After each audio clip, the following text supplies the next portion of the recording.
పదాలు sir. Special మెన్షన్లో మాట్లాడే అవకాశం ఇచ్చినందుకు సార్. సార్ ఇక్కడ కొన్ని మల్టిపుల్ సమస్యలు నా దృష్టికి వచ్చినాయి అధ్యక్ష. తమరి ద్వారా అవి ప్రభుత్వం ముందు ఉంచదలుచుకున్నాను అధ్యక్ష.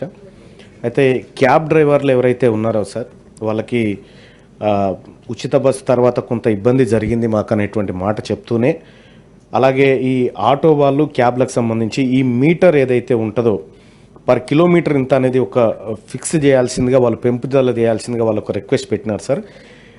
అది తమరి ద్వారా సబ్ ముందు పెడతా ఉన్నాను సార్. ఒకసారి ఇదొక అంశం సార్. ఇంకా రెండో అంశం సార్, ఇక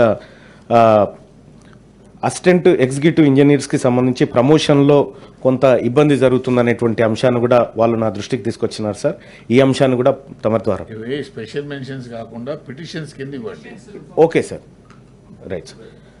ఇంకా స్పెషల్ మెన్షన్ విషయానికి వస్తే సార్ అవి కూడా ఉన్నాయి సార్. కాకపోతే స్పెషల్ మెన్షన్ ఓవరాల్గా చెప్పండి సార్. సార్ స్కూల్స్కి సంబంధించి సార్ టైం ఇస్తాను సార్, ఆ సందర్భంలో ఇవ్వండి. Right sir. స్కూల్స్కి సంబంధించి సార్ ఇప్పుడు మనం ప్రభుత్వ పాఠశాలల్లో చాలా చోట్ల కూడా వసతులలేమి ఇవన్నీ అసౌకర్యాలు ఉండేది సార్.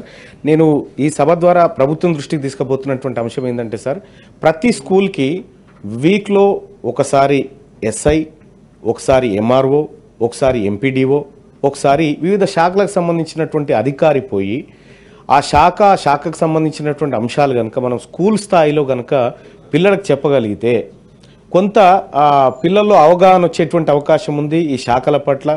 తర్వాత ఇంకొకటి, ఒకసారి ఒక పోలీస్ అధికారి అక్కడికి పోతే పోలీస్ వ్యవస్థ ఏంది, ఎట్లా ఉంటుంది, పోలీసులు ఎలాంటి సందర్భాల్లో నిర్ణయాలు తీసుకుంటారు, కేసులు కడతారు అనేటువంటి ఇవన్నీ వివరాలు కనుక మన స్కూల్ ఎడ్యుకేషన్ టైంలోనే పిల్లలకు కొంత అవగాహన కల్పించగలిగితే పిల్లల్లో కొంత పరివర్తనలో మార్పు వచ్చే అవకాశం ఉంటుంది సార్.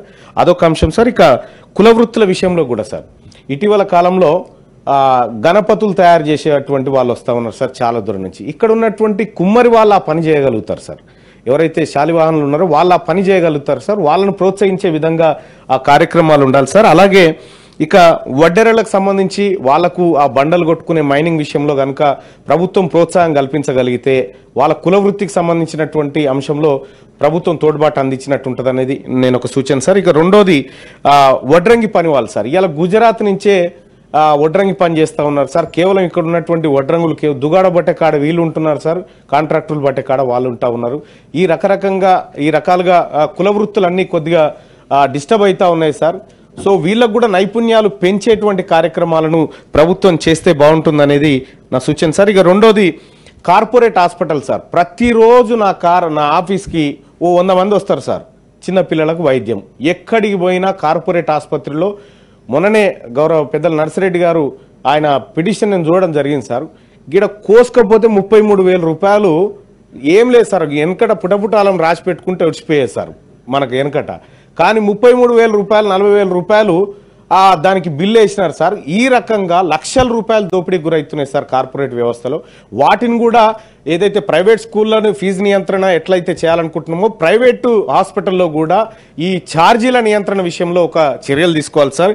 ఇక అలాగే కల్తీ పాల విషయం కూడా తమ దృష్టికి తెస్తా ఉన్నాం సార్ సభ ద్వారా.